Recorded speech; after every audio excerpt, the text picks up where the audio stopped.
ในสมัยที่พุทธเจ้ามีชีวิตอยู่การแสดงปาฏิหาริย์ที่เห็นคือพระปิ่นโทน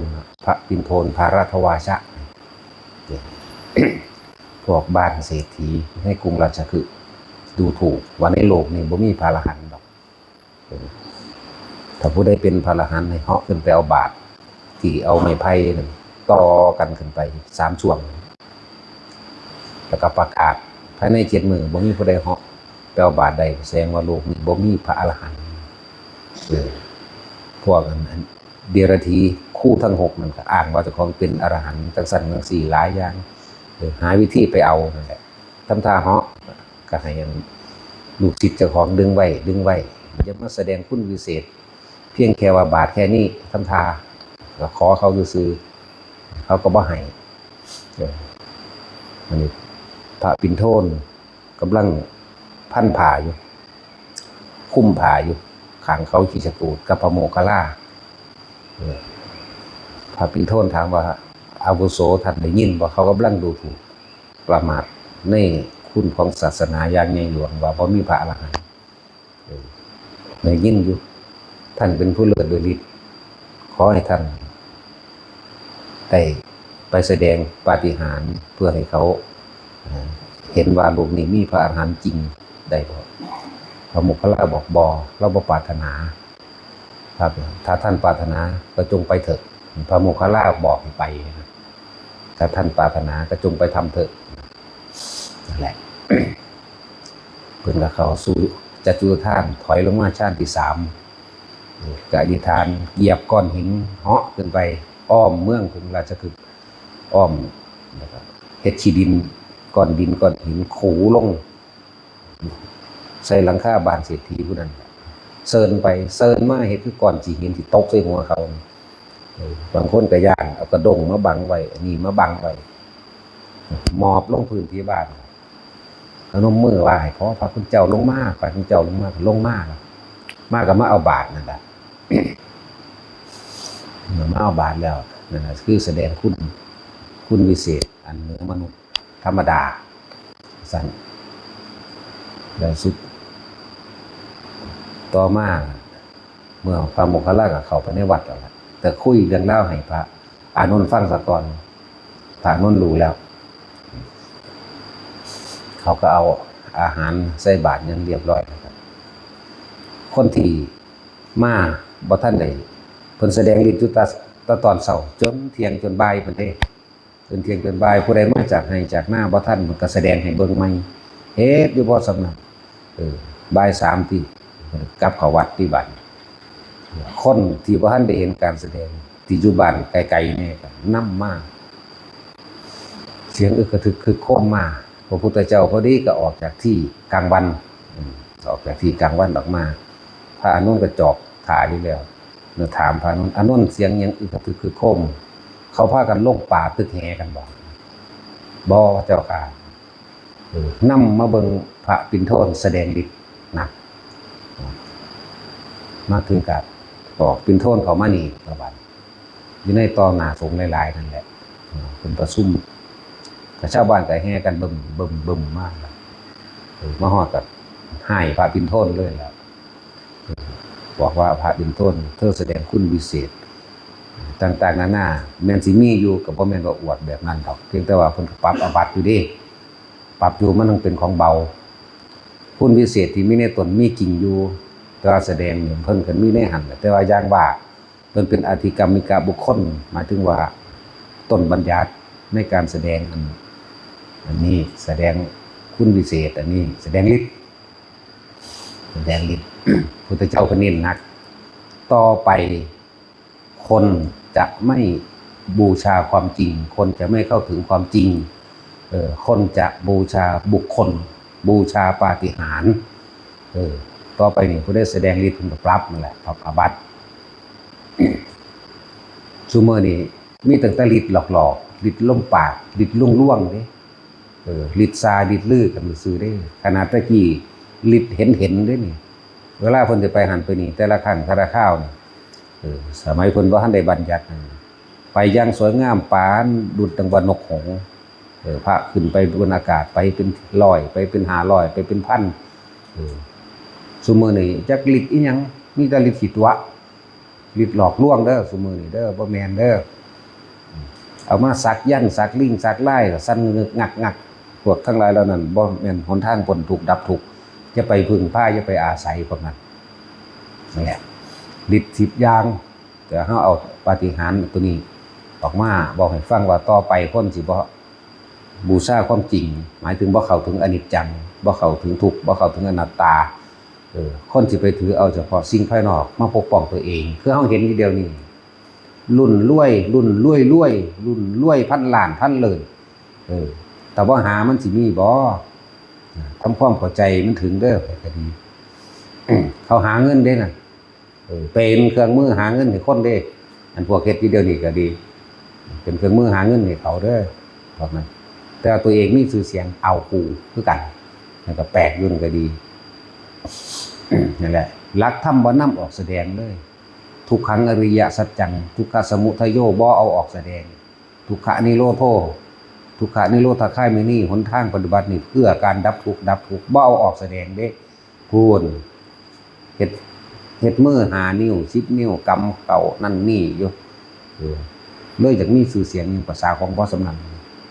นั่นแหละหลายหม่องพ้นดอกหลายหม่องเด้พวกสักลิงสักไล่สักงักเอาหัวหมูหัวหมาหัวยังมาสุบหัวเจ้าของหัวลิงหัวหมามันมาเฮ็ดหัวฤาษีมีแขว2 เล่มจังซี่ก็เอามาเฮ็ดโอ้ยพวกปัญญาอ่อนคักคือหยังเนาะคนก็ไปเชื่อในจังซั่นเด้เข้าใจว่าสิ่งเหล่านั้นสิหาให้เจ้าของรวยนี่แม้มันบ่เข้าใจว่าอนิจจังทุกขังอนัตตาสิเอาแนวจังซั่นรุ่นพันล้านรุ่นรวยรุ่นโคตรรวยมาดลบันดาลให้เจ้าของมีความสุขนั่นแหละถือว่ามันบ่เข้าถึงความจริงความจริงคือเกิดมาเป็นทุกข์แบบนี้ควรจะดิ้นรนค้นคว้าเขามาสังเกตจิตสังเกตใจเจ้าของควรสิเบิ่งว่ากำลังยึดมั่นถือมั่นกับสิ่งใดเป็นทุกข์กับสิ่งใดสิละแบบใดพี่เด้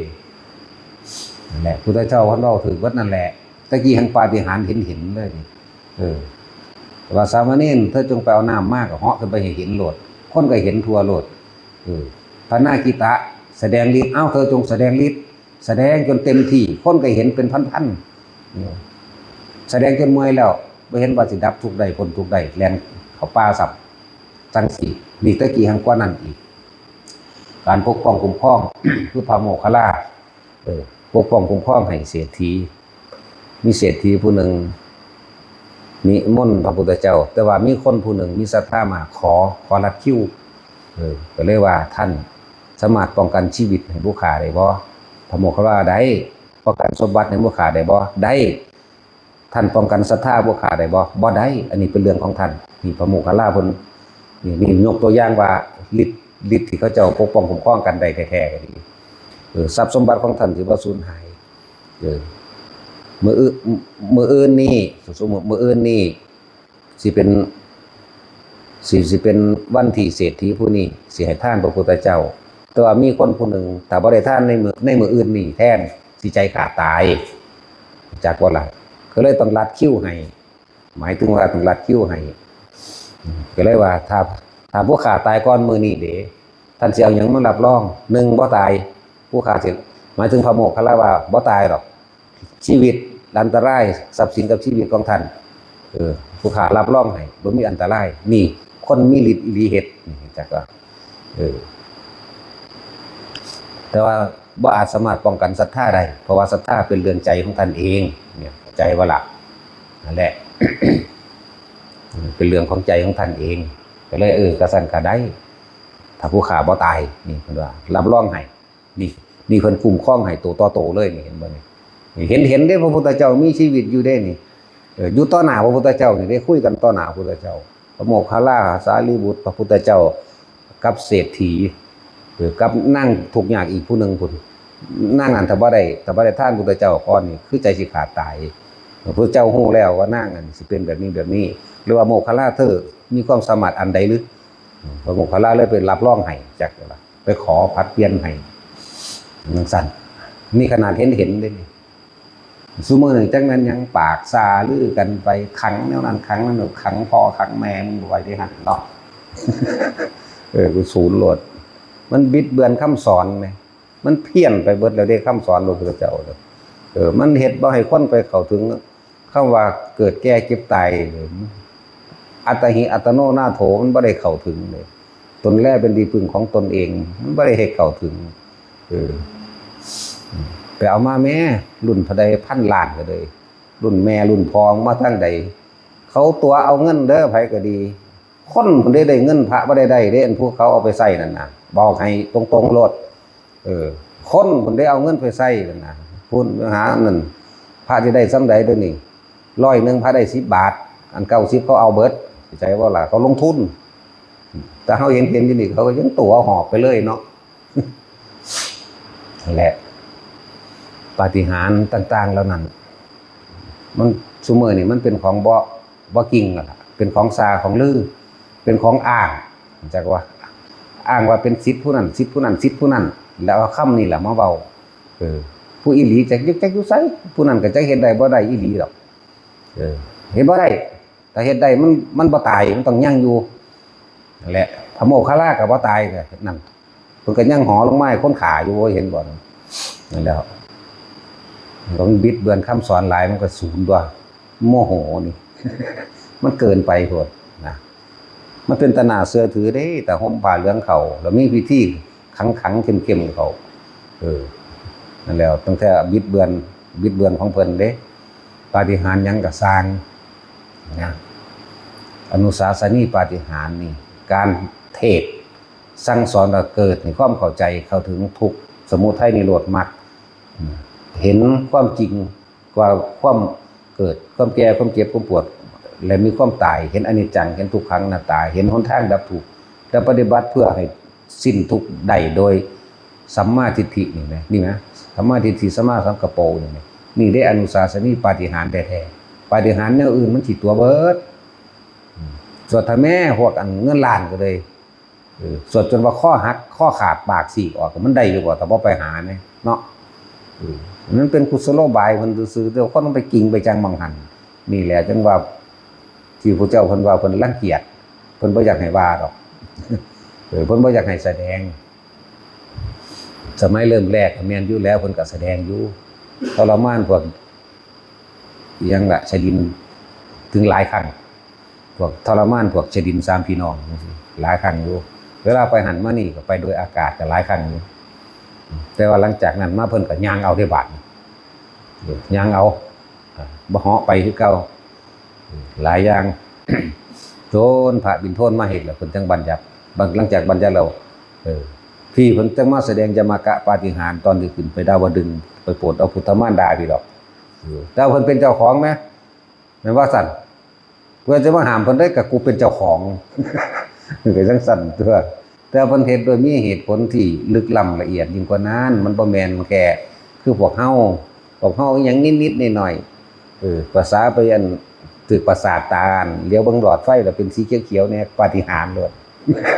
จักปาฏิหาริย์พิบ่าอย่างแน่นอนปาฏิหาริย์ประสาทคนซุมื้อนี่หลงไหลไปแนวจังซั่น เลยพึ่งตนเองบ่เป็น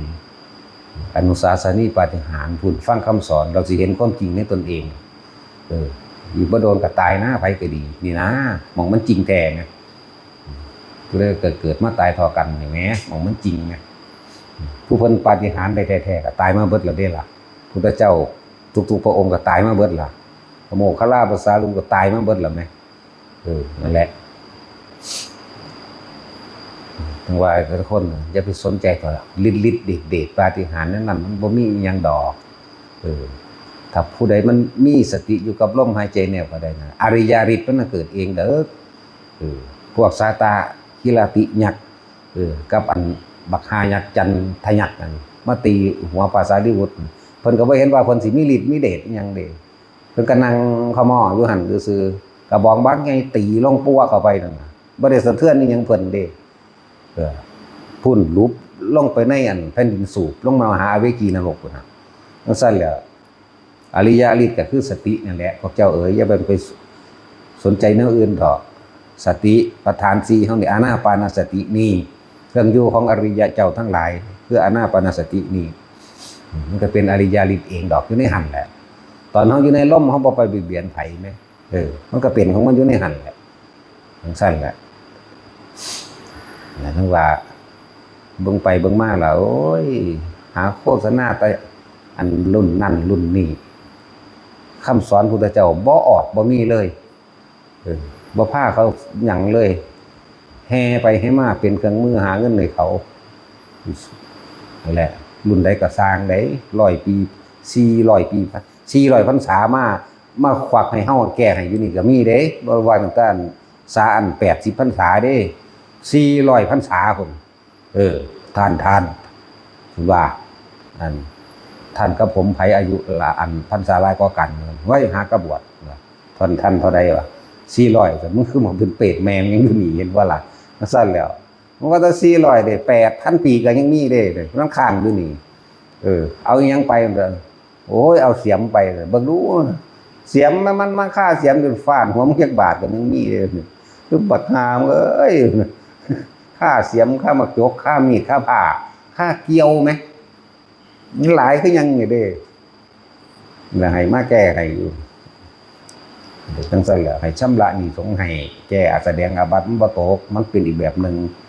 มันบ่เกี่ยวกันกับตัวนั้นมันเกี่ยวกับอีกตัวนึงพุ่นนั่นแหละหลายโพดแนวโมนี่แต่ว่าท่านได้เว้าซื่อๆดอกแต่ว่ามามันเบ้อบางคนบ่เห็นนำมันเบ้อจังซั่นแหละแต่จะไปสนใจลิดเดชอย่างเด้อแค่นั้นแหละพระโมคคัลลากับลิดหลายตัวก็คือเขาถือเขาขาตายอยู่ซั่นเนาะนั่นแล้วมันสู่กรรมมาลิดบ่ได้เห็นว่านั่นน่ะลิดแห่งกรรมสู่กรรมตัวนั้นบ่ได้นั่นลงมาให้เขาขาคือเก่าลิดเนี่ยก็สร้างกระสู่บุญญาลิดบ่ได้สะสมไปเถิดความดีนั่นแหละคือบุญญาลิดมันถึงเวลามันก็ปกป้องเขาเองหรอกปกป้องก็สร้างแมงหน้าแม่นบ่ล่ะขอให้มีสติอยู่ในนี่ตัวในลมหายใจเนี่ยมันเป็นของมันเองหรอกนะยังสิปกป้องยังสิบ่ปกป้องก็ตายคือเก่าแหละเนี่ยจุดลงหม่องบ่มีความปรารถนานี่หยุดลงหม่องบ่มีความหวังว่าอยากได้อยากเป็นหยังจักอย่างมันจบหม่องนี้โลดแล้วก็ประคองสติตัวของอยู่กับลมอยู่กับความรู้สึกแห่งตนเองน่ะมันสิไปไสควบคุมความคิดเจ้าของมันอยู่ในกายนี่อยู่ในความรู้สึกโตนี่เพราะนี่ไปใส่อีกว่ะตายในร่มมันก็บ่เกิดเท่าไหร่นั่นแหละพอ